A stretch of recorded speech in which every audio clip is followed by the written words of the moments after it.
عشت سنين بتعامل مع نفسي كأنها معركة لازم أنتصر فيها. كل محاولة للإصلاح كانت بتسيب ندبة أعمق لحد ما استوعبت الحقيقة الصادمة. أنا مش مشروع يتسلم ولا معادلة محتاجة حل.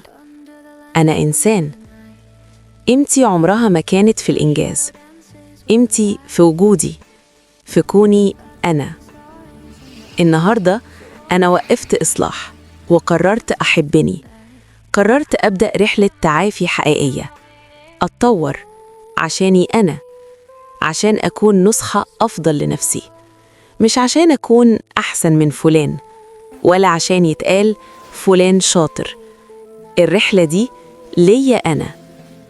فلو بتحس زيي خلينا نبدأ الرحلة دي سوا، هنتعافى بوعي خطوة بخطوة لحد ما نوصل لأحسن نسخة من نفسنا.